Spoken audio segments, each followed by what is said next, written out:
Ladies and gentlemen, coming to you from a mountaintop somewhere in Switzerland, we think, adventurer and host of Hostile Planet, Bear Grylls. Hey guys, Bear Grylls here, just to say have a wonderful, wonderful evening. Nature has always been such a powerful inspiration for music and for composers, and the score of Hostile Planet is something incredible and really echoes the majesty and the power of Mother Nature. Hostile Planet, music, enjoy. What an evening you're going to have. Ladies and gentlemen, Judith Hill.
Ladies and gentlemen, please welcome Hostile Planet composer Benjamin Wolfish and Vice President of Production and Development for National Geographic and Executive Producer of Hostile Planet, Kevin Mose.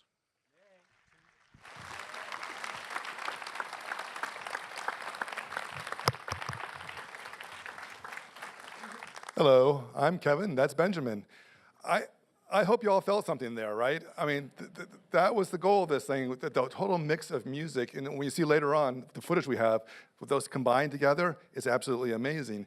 And this series is called Hostile Planet. So none of you have seen it yet, but it's about the roughest environments in the world that animals have been living in for thousands and thousands of years, and they've adapted to it. But the last 40 years or so, their world has gotten more difficult. Bigger fires, greater storms, more volatility and stuff like that. And so they're out there living in it every day. It's actually amazing stories of tragedy and triumph. So it was really, really important for us that we get the mix right here with the music and the visuals. So we turn to Benjamin here, who has done a fantastic work on It, Hidden Figures, on Blade Runner, and we really needed somebody that had that versatility and would bring the cinematic vision to our program. So we organized then a video call with myself and Benjamin, and with Tom Hugh Jones, who was also the showrunner for Planet Earth 2. And so what did you think when somebody from National Geographic and the BBC, formerly the BBC, were calling you about a project? I was just completely over the moon. I mean, to get a call like that, because it's completely out of my comfort zone, mostly do scripted work, but just as a viewer, I've always been a massive fan of nature documentaries. I love just seeing the majesty of planet Earth in its extremes. And I think what you guys created here was really unique, and I felt like I could perhaps contribute something because it's so dramatic. And each episode, there's a protagonist, one animal. There's an elephant in the grasslands episode, a orangutan in the jungles episode, etc. And we connect so closely with those creatures and their day-to-day trials and tribulations. Is a very low-key way of saying what they actually go through, which is life and death every single day. And the tension and the release, the sense of hope, all those things kind of really spoke to me, in my what is my comfort zone, which is drama and story. And one of the things I really wanted to try and convey, because you've got to sort of start somewhere, was this idea of Mother Earth being this kind of benevolent force, but one that's under threat with climate change. And Judith, our incredible vocalist, who I'm just so... just incredible. She kind of is the voice of Mother Earth, kind of crying out. That was the sort of initial thought for that melody. And then that tune recurs in various ways throughout the season. But ultimately, the show itself, I just felt like, this is like a thriller. It's the kind of thing you want to watch and get the same emotional response as any scripted drama. So it's a very diverse location. So we have mountains, we have deserts, we have jungles, we have deep ocean and stuff like that. So that requires a lot of versatility and different types of music cues and such we had here. So for us at National Geographic, it was really important for us to do a new, fresh approach to it, to really freshen up. People have seen natural history documentaries before, and we didn't want to have you experience where kind of sitting back and enjoying all the majesty. We want you leaning in there, totally engaged, to where you're feeling, and maybe you're thinking a little bit later, like, holy cow, what the hell did I just see? Because just wait till the clip we're going to show you at the end, you'll go through that experience. And so when we were on the phone, and I kind of looked at more of the work that he had done, I saw this film that he had worked on called Cure for Wellness. And he took a Ramones song, I Want to Be Sedated, and changed the tempo on it totally, and got somebody, I guess from Finland, I think, to sing the vocals. Now the whole meaning of that song changed, and that's the kind of person we wanted to have involved in this project. Yeah, that was. I remember when you brought up that movie, I was like, we're talking about a nature documentary, right? There was a disconnect, but the fact, that was actually all Gore Verbinski's idea to take, I want to be sedated, just like a full-on rock and roll song, and turn it into something quite nightmarish and dreamlike and strange. And it's an incredible thing you can do with, when you subvert expectation, especially when you're scoring, when you take the viewer on a ride and they're not quite sure they're on the ride because they're so engaged with what's on screen. But just, in the background, as in the score, we may just be subtly moving you in certain directions and then surprising you. And we had a lot of conversations about how we could actually use, sounds that you see, the sound of breaking ice and other things like that, and turn them into subtle textures and rhythms. And, we started there, but ultimately I found myself putting that to one side when you suddenly, you're watching this drama unfold, and it became about themes and story and motifs and the normal arc which you work with in a movie. Yeah, because we're not doing, some documentaries you see, you have a bunch of segmented stories that all come together that kind of fit loosely under a theme, but ours, each story flows to the next one, to the next one, to the next one, and sometimes we're following the same character, so it's really important that you had music that can weave you all the way through on that. So we're going to set up our clip here that you're going to watch, and it is one of those roller coasters. It has a lot of different types of emotions to go to it from, and takes place in Greenland. So again, every story we did in this episode, in the series, this is from the Mountains episode, which what you heard there was from the last cue from the Mountains episode, and this is one of the earlier cues. Every animal's life has changed in the last 10 years. What is different in their life? So in this case, the geese are flying up to Greenland to live in this very remote area, and they're 2 weeks earlier now, so everything is set in motion. All the jeopardy, they're tired, they haven't got a chance to rest, and then they have to make a big, big decision. So let me tell us about your process here, the challenges of this project. And that. I mean, in many ways, this next sequence, which by the way is pretty intense, just should warn you, it sums up a lot of the ethos of the whole season, I feel like, because you don't hold back. You show things as they are. And the idea here, it's survival at its highest stakes. I won't tell you much about the scene yet, but you see something mind-boggling.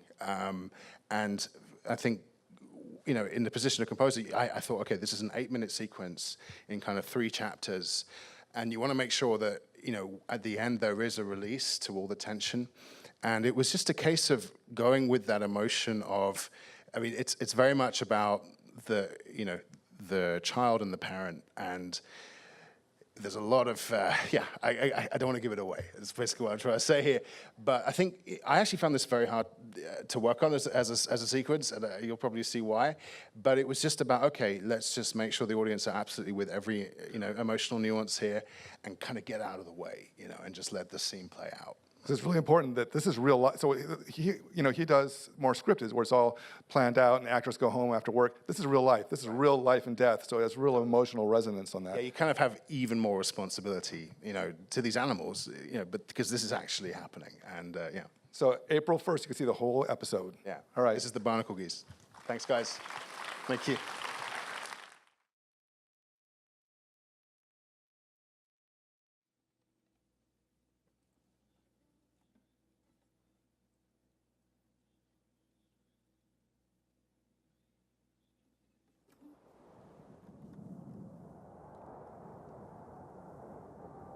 The Arctic Circle.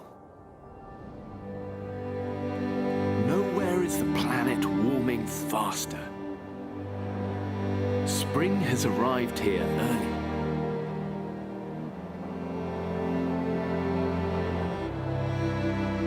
And that's bad news for the barnacle geese that breed in these mountains. Many nests have failed. But not this one.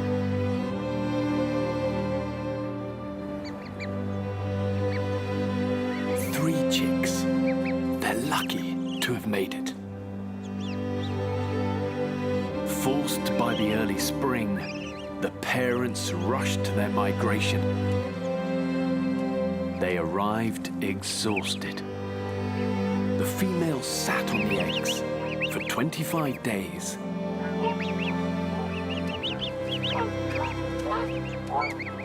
She's lost 30% of her body weight.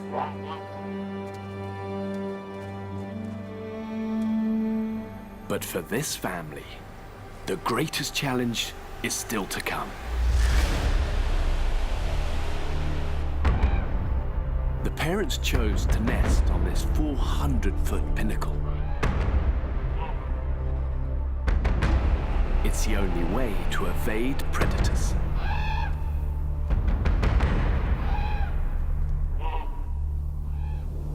Just one problem.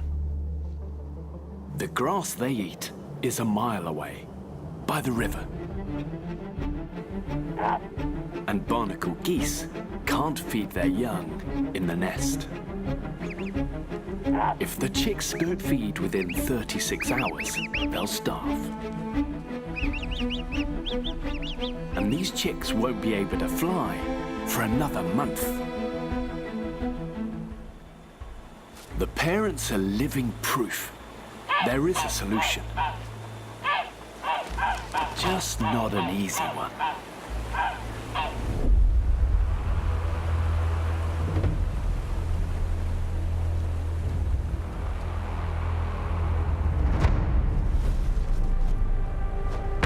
Dad leads the way.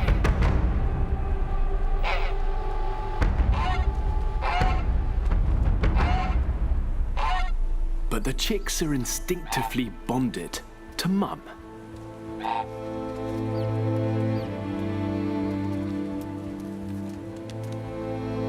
Where she goes, they follow.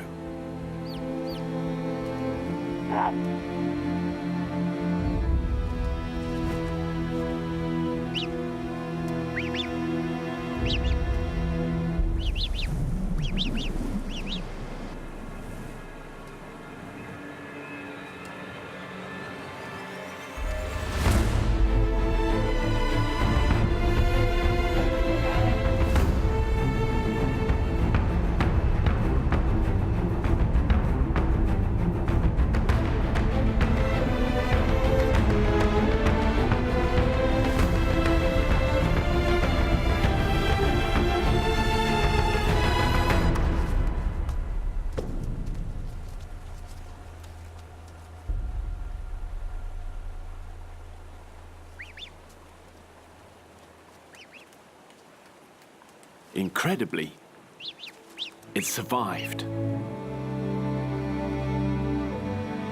But it's stunned.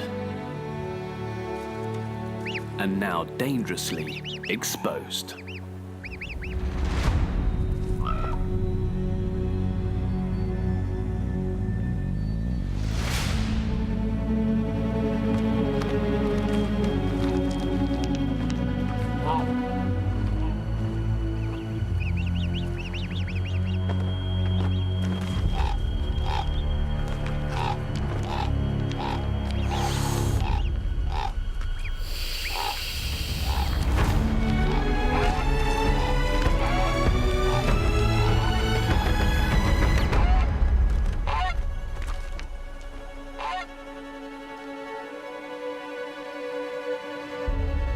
One chick gone. Now hope rests with the other two.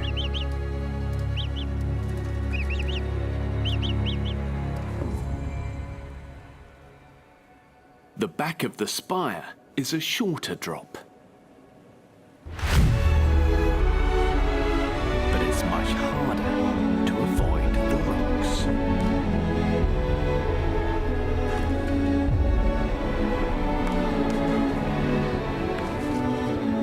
For this chick, there will be no escape.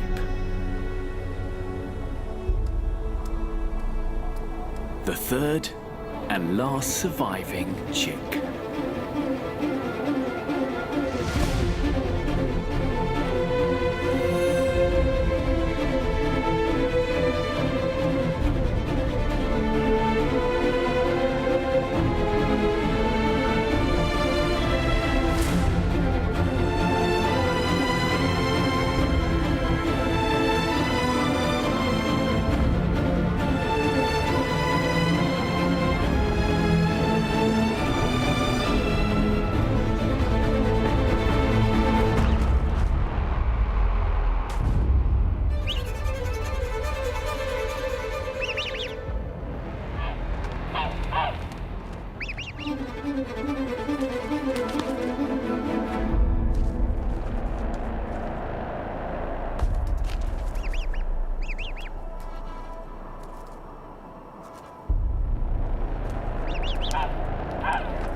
The snow cushions the impact, but offers no grip.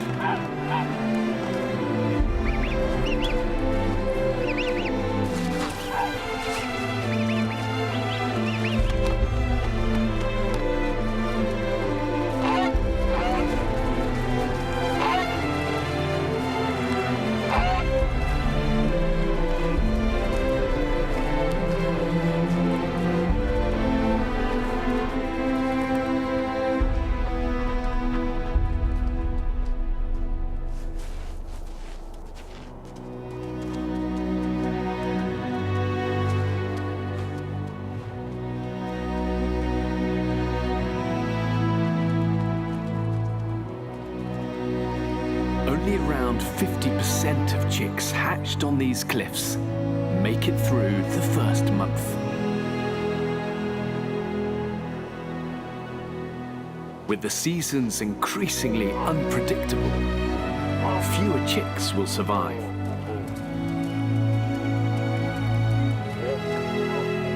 But this chick, at least, has defied the odds.